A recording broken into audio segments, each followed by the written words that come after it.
welcome to Washington Talk. I'm Eun Cho. On the anniversary of their Camp David summit, the leaders of the United States, Korea, and Japan reaffirmed their commitment to cooperation. But there are growing concerns about the deepening partnership between China, Russia, and North Korea. Today, we discuss whether the U.S. ROC alliance is ready to face emerging threats in the region.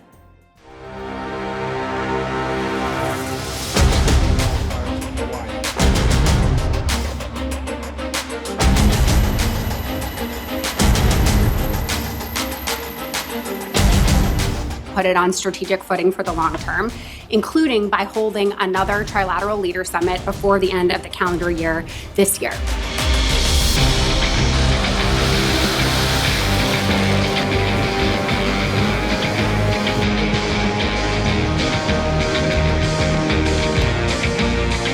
북한의 회색지대 및 군사적 복합 도발, 다양한 위기 상황을 상정하여 이에 대응하는 통합적 절차를 숙달하는 데 중점을 둘 것입니다.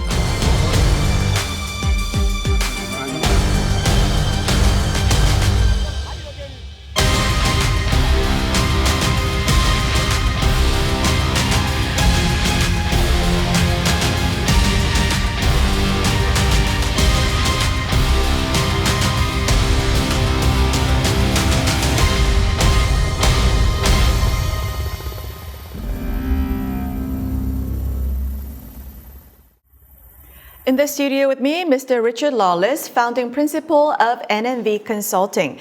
Mr. Lawless was former Deputy Undersecretary of Defense for Asian and Pacific Security Affairs and also served as Deputy Head of the U.S. delegation to the Beijing Six-Party Talks. Mr. Lawless has also spent 15 years as a clandestine services officer in the Central Intelligence Agency, where he specialized in nuclear proliferation issues. His recently published book, Hunting Nukes, addresses both South Korea and North Korea's nuclear programs. Also joining us, Mr. Markus Garlauskas, Director of Indo-Pacific Security Initiative at the Atlantic Council. Mr. Garlauskas was the National Intelligence Officer for North Korea on the National Intelligence Council until June of 2020. As NIO, Mr. Garlauskas led the U.S. intelligence community's strategic analysis on North Korea. Welcome to the program. Thank you. Thank you very much. Now, Mr. Garlauskas, leaders of the U.S., Korea, and Japan issued a joint statement marking the anniversary of their Camp David summit a year ago. What has been accomplished the past year, and will the leadership change in the United States and Japan impact the momentum going forward? The progress that's been made in military cooperation and military exercises is tremendous and unprecedented. So when you see a trilateral military exercise on the scope and scale of the Freedom Edge exercise that was held in June, that's real tangible progress, focusing on anti-submarine warfare, missile and air defense, and other mission sets, including search and rescue. So that's one area, I think, the military progress. Another one has been the institutionalization of the trilateral relationship. We have momentum now in the trilateral relationship that we did not have before, and there's tangible results coming from it that will show, I think, to all involved the value of continuing that progress.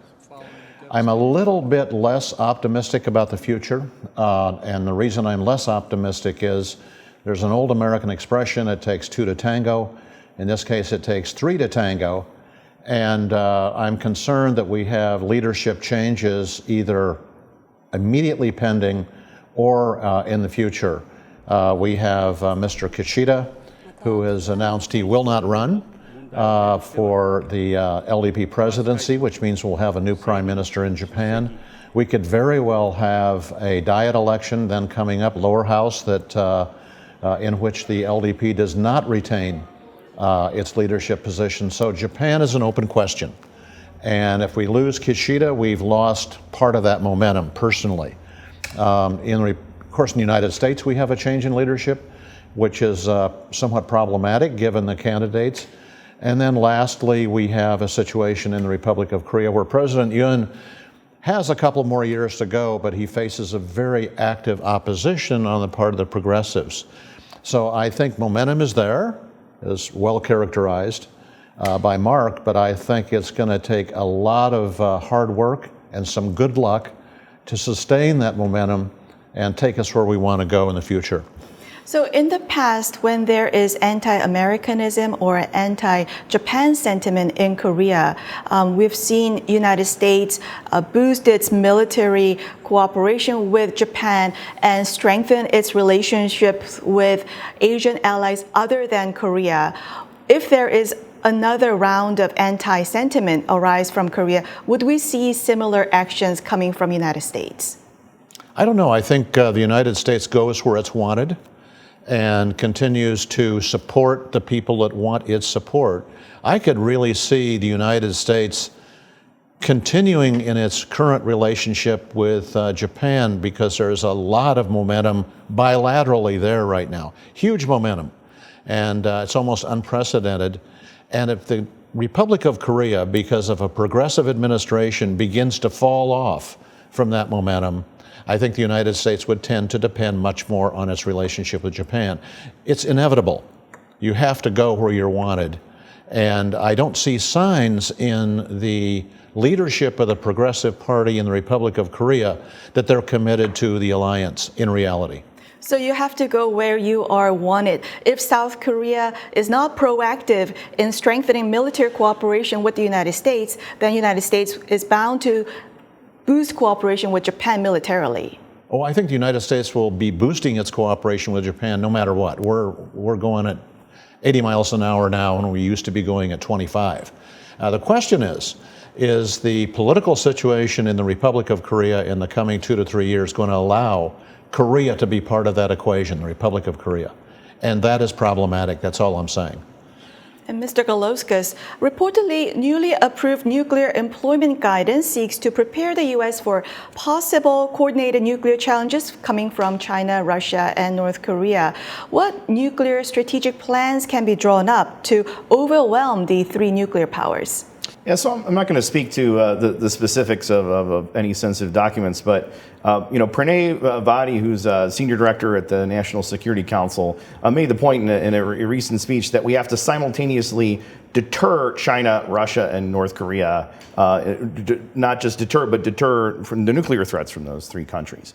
And I think that's a huge step forward in the framework and the thinking about deterrence in the nuclear space. And so I think the baseline is you're not trying to overwhelm and match nuke for nuke all three of those countries at the same time. But what you are trying to do is to be able to deter those countries from seeing an opportunity to cooperate, to pose a greater threat to the United States, or if one is at war with the U.S., to then bring themselves into the fight and to gain advantage. And so I think the key is not overwhelming, again, it's deterrence of those three adversaries and understanding how much more complicated it is and how it requires a different approach. To be able to deter three very different nuclear powers. It's not just about the numbers, but each one of them has different goals, different posture, different capabilities. And North Korea being the one, in my view, most likely to actually use their weapons, but having the smallest arsenal, for example. And so again, I don't think it's about overwhelming. It's about being prepared to deter all three at the same time. And Mr. Lawless, when the United States is being prepared to deter all three nuclear nations, is there a role that South Korea can play? Is there some new kind of cooperation that South Korea can seek with the United States?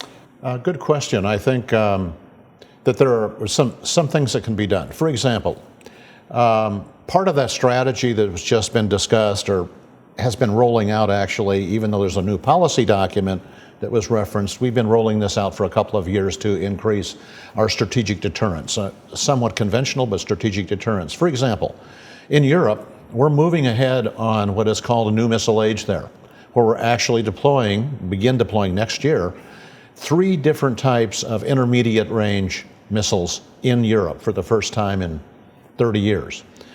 Things like this, which signal to, in this case, Russia, that we're prepared to match or overmatch them, are very important.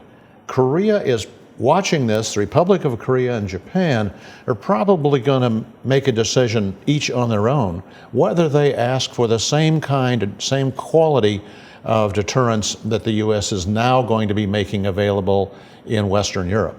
So there are things that can be done, but in both cases, it's going to take either the Republic of Korea or Japan to reach out and say, we want something, rather than the United States forcing on them a solution that maybe they're lukewarm about. So they're going to have to speak up, Republic of Korea and Japan. Republic of Korea, some people are speaking up that they want U.S. redeploy tactical nuclear weapons to South Korea. Would that be heard as United States is rethinking its nuclear strategy? Well, we've discussed this before, but and I've mentioned before the RAND study that was done with the Asan Institute in Korea. I actually believe that we'll come to a point that nothing is stable. Nothing stays the same in Asia, and particularly with North Korea. Recognizing their recent threats with basically asserting that they are moving tactical nuclear weapons in great numbers to the immediate border area. That's a real threat. And it really shook up the National Assembly. I believe the Minister of Defense 2 weeks ago was testifying about this. So the North Koreans are not going to allow us a status quo. We're really going to have to step up. So that is going to reinvigorate the discussion of nuclear weapons back in Korea.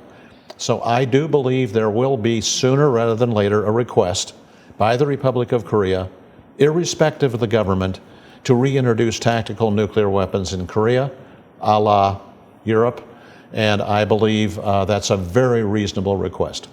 And Mr. Garlauskas, as United States is thinking about the coordinated nuclear challenge coming from China, Russia, and North Korea, United States is the biggest nuclear power in the world, yet it is preparing for this possibility. And South Korea is a non-nuclear state surrounded by 3 nuclear powers. Should South Korea be left to only rely on the unverified nuclear umbrella from United States and only strengthen its conventional capabilities?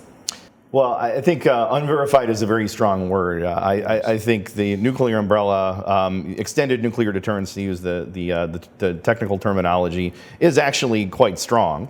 But I do have concerns, in particular, at the as Mr. Lawless just mentioned, at the tactical level, right? And so having the capability to respond conventionally, if there's a conventional escalation, to defeat North Korean aggression at a subnuclear level, and then also having the U.S. capability to be able to fight a nuclear conflict with North Korea, that those are mutually supporting capabilities that work in concert. And I think when you look at it in practical terms, South Korea developing its own nuclear capability, the costs are extremely high, political and economic.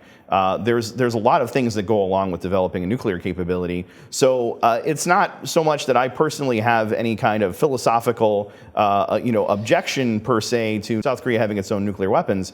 But I think if you look at the practical, operational, and strategic elements there, it'd be a very difficult decision to make and to be able to justify. And so I think exploring options short of that, including potentially a different U.S. nuclear posture in the region, that those options should be exhausted.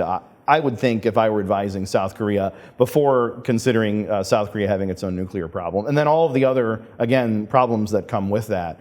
So again, I don't see, though, extended deterrence overall necessarily as an unverified promise, but I do see it as crumbling and needing to be shored up, and I think there's a good body of analytic work on that subject. So other options should be exhausted first. As Mr. Lawless did bring this issue up, the redeployment of tactical U.S. weapons could be seriously discussed between Washington and Seoul in the near future, do you think, as U.S. is reconsidering its nuclear posture around the world? Yeah, so near future is relative. I think we have to recognize we're in a political transition, and there's a lot of variables involved, and so I wouldn't want to speculate when that conversation or if that conversation would take place. But I think there's a growing body of analysis suggesting this is something that we should seriously consider, and so I don't think it should be dismissed out of hand. If the U.S. is going to choose not to take that approach, then I think it needs to be fully explained and analyzed as to why. And I think for the near term, though, I think that issue is essentially going to be on hold. Mr. Lawless, in your book, Hunting Nukes, you write about how you stopped South Korea from developing nuclear weapons. If the same situation were to happen now, in this day and age, yes, would you do the same thing? And if President Park Chung-hee was able to develop nuclear weapon then, would the U.S. and ROK alliance in a different place now? Let me take the easy part first. I think if Park Chung-hee had succeeded in doing what he tried to do, the alliance would have been fundamentally changed and perhaps broken. However, that said, coming back to what Mark just said, we have to contrast what happened in the 1970s and to include President Carter's decisions or attempted decisions. We have to contrast that period where we didn't face a North Korean nuclear threat with what we have today. So my belief is we really have to look at what the North Korean objective is here, particularly strategic nuclear weapons that can range the United States, and now making it much more clear that he is deploying tactical nuclear weapons that can strike the Republic of Korea. What they're doing is creating a nuclear credibility for themselves that will allow them to do conventional provocations, which they're very good at doing, that destabilize the Republic of Korea government. And in those conventional provocations, whether it's another Blue House raid, whether it's a P.Y.Do. Island issue, the Republic of Korea will look to the United States and say, is extended deterrence now still with us? And how are we going to react together to this? Because if the North Koreans can have that tactical threat to the Republic of Korea, it's going to put the South Korean leadership in a very difficult decision position and potentially disrupt the relationships, political relationships in the Republic of Korea, which is what I think the North Koreans are aiming to have the ability to do. And Mr. Garlauskas, in your recent column, you talk about how in the Taiwan contingency, China may urge North Korea to provoke and tie down U.S. forces in Korea. Now, you talk about a gap that U.S. and South Korea have in dealing with both China and North Korea in a war situation at the same time. What gap is that, and what should be done? Yeah, so to be clear, it's not so much that there's a gap of one particular military capability or one particular thing that you could use to address this situation, but I think it has to begin with the recognition that instead of viewing having to deter and or defeat China and North Korea simultaneously as the exception, maybe a worst case or something like that, that it has to be viewed as essentially the baseline going forward. And if you proceed from that basis, that you will still have to deter North Korea and deal with North Korea if China attacks Taiwan, for example, or you will have to deal with deterring China if there is a conflict on the Korean Peninsula that North Korea, initiates, for example. And you take that as your starting point, then I think that's the beginnings of finding a solution. And I think in particular, one of the concerns that I have is there is some sense that perhaps the Mutual Defense Treaty doesn't apply in such scenarios. And I think dispelling that misconception, I think, would go a long way to helping to deter China and North Korea from thinking that these sorts of scenarios could be potentially advantageous. And so if, for example, missiles from the PRC are being fired at Guam as part of a conflict over Taiwan, I think there has to be an understanding that South Korea is an ally and should be responding accordingly. And I think that these sorts of discussions, they're very sensitive, they're uncomfortable, and perhaps most of them shouldn't take place in public, but these conversations need to be part of the larger understanding of the nature of the threat that we face, and then we can really start to address the specifics in a more, I think, comprehensive kind of way. What he also recommended was that South Korea publicly declare that its alliance with Washington would approach threats from China and North Korea as realistically interrelated rather than artificially separated. But given economic and security relationship that South Korea has with China, how would China respond? What are the pros and cons of such declaration? Well, it's a good way to phrase that question or that dilemma. And I think one thing that I mentioned before to you is that we really have a Republic of Korea that's growing in capabilities, growing in self-assurance, and is a true middle power, irrespective of it not having its own nuclear deterrent. This is a strong country that can project itself. So I think we have a Republic of Korea, particularly under the Yoon government, that can look at China and say, no, thank you, or tough it out. But going back to Mark's key comment, technology, capabilities, and other things no longer allow us in the region to have these individual relationships. They're simply outdated, impractical, and so in the future we're going to have to figure out that from day one, a North Korean significant provocation or other act vis-a-vis Republic of Korea will automatically affect not only Japan, but also our posture in the entire Western Pacific. So from day one, minute one, it's going to be game on for everything. And that reality, and Mark has put this very well, it used to be that we could silo this. It used to be that we could talk about these things individually and separate them and then plan against that. We no longer have the option of doing that. Day one, it's game on for all of Eastern Asia. And I think the Japanese are realizing it. I think in Korea there's a little bit of reluctance, actually quite strong reluctance, particularly on the progressive side, to recognize and acknowledge that's the new reality. Mr. Lawless, the Democratic Party's 2024 party platform dropped reference of denuclearizing North Korea. In 2020, it was clearly spelled out. The Republican Party platform doesn't talk about denuclearizing North Korea, no mention of North Korea and South Korea. Is this a realization of the American political establishment that denuclearizing North Korea is a non-starter? Wouldn't the changes give bad signal to North and South Korea? Well, I think the fact that both platforms contain or don't contain the denuclearization concept is merely a reflection of the fact that we realize it's impossible. At this point, it's totally impractical to make a statement like that. Thank God they've stopped saying we will not tolerate a nuclear North Korea, which was the lie we lived behind for 20 years, even while we knew that North Korea had a capability to build nuclear weapons. So I think the absence of the statements is just a reflection of reality and that everybody's accepted this. So it means we're entering a new era here where we accept and deter North Korea as a complete, bona fide nuclear weapon state. So, Mr. Lawless, you said North Korea having nuclear weapons is already a reality, but United States bending the goal of denuclearizing North Korea, of dismantling North Korea's nuclear weapons, that brings suspicion to some South Koreans that U.S. and South Korea's goal is not strategically aligned.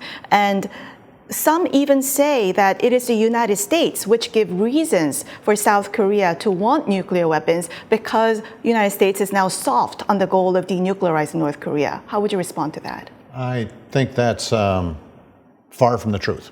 I think that's complete not reality because I agree with you that any suggestion that we're dealing with a North Korea that is willing to forego or dismantle its nuclear weapons program is impractical and should not be a consideration. So I'm sorry if certain mixed signals are being sent to the Republic of Korea.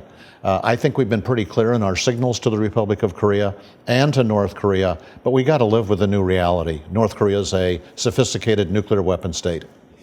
I think there's a fundamental lack of understanding in many quarters that so much of what has happened with diplomacy with North Korea has not been because of a U.S. administration's policy, but it has been because of the actions and the approaches taken by North Korea. And so I wouldn't necessarily see that the way diplomacy unfolds after the inauguration of the next president as really being so much about Washington's approach as Pyongyang's approach. Is Kim Jong-un going to make a smart decision? That's the question. Well, that's all the time we have for this week. Mr. Garlauskas, Mr. Lawless, thank you very much for joining us. Thank you. And thank you for watching. We'll be back here next week with U.S. experts to discuss the two Koreas and the region right here from Washington.